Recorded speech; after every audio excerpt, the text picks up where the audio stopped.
What's up, everybody? Welcome to Game Freak. And today's episode is, I don't even have a script for this or anything. I'm just going to go off because I was asked a question, and maybe some other people have the same question. But one of my buddies asked me about the Evercade and which one I recommended, either the VS, the home console, or the handheld EXP.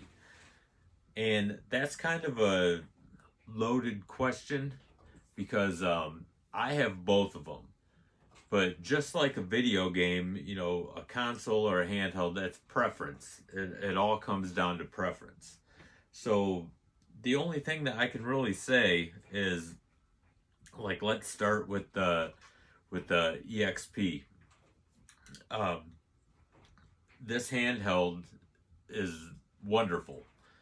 They take the same, or it takes the exact same cartridges as the VS. So, I mean, you can just load them up and go.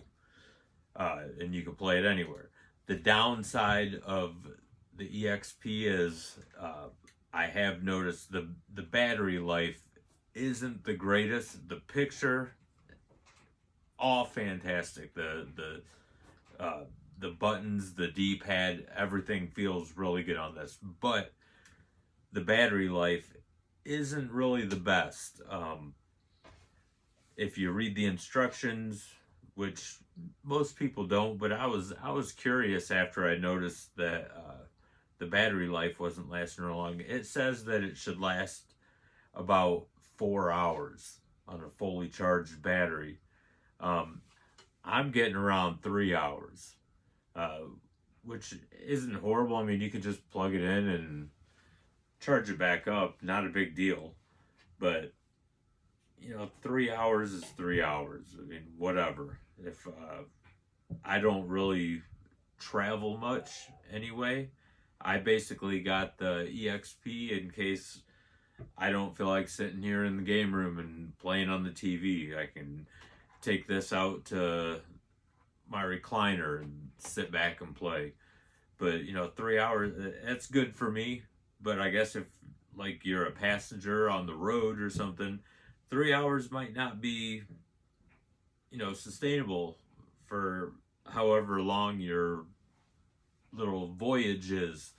But anyway, about the EXP, yeah, this is good. This is really good. You can play every game that you can play on the VS on this. However, the EXP does have one advantage to it, or a perk, I guess.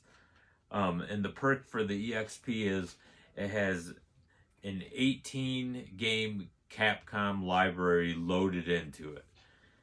Now, Capcom does not make any cartridges that you can get for either the EXP or the VS. I think their whole licensing agreement was just for this handheld. So you'll never get these games, or I shouldn't say never, maybe someday this whole licensing issue will change. But as of right now, you're not going to get a Capcom library like this to be able to play on the VS. So that is a perk that this has. The other thing is, you can play this on your TV. It has a HDMI hookup here. However, and I learned this the hard way, I did make a video on this.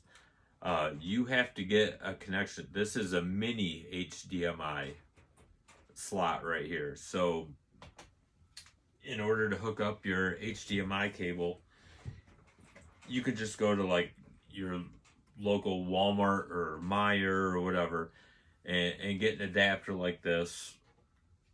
This will plug right in to the top of this, and your HDMI cord plugs in here, and you use this as your controller on the TV.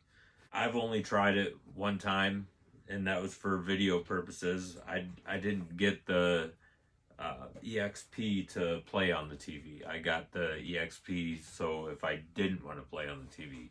So like I said, I mean, it's all preference.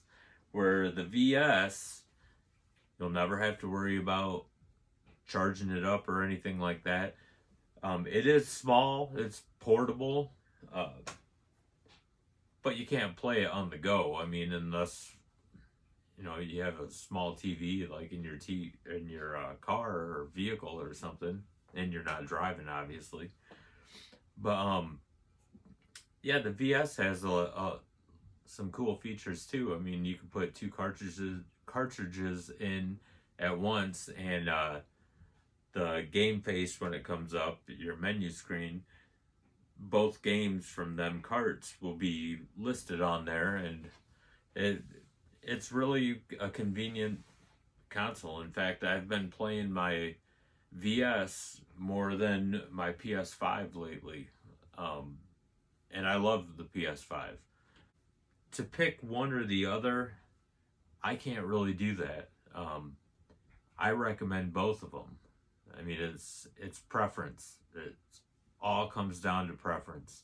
I mean, like I said, there's pros and cons to both, but you just have to weigh them. Everyone has different situations in their life, and maybe one will work better for them than the other.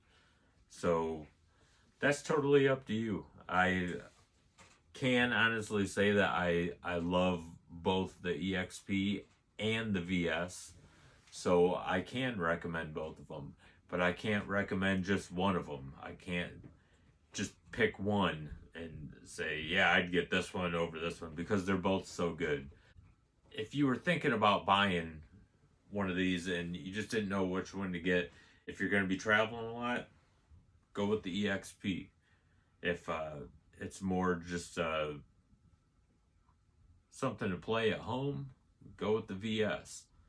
Or do what I did, get both of them, and use your EXP for when you just want to go sit in a recliner and relax, and you don't feel like sitting in front of the TV or in your game room or wherever you play your games.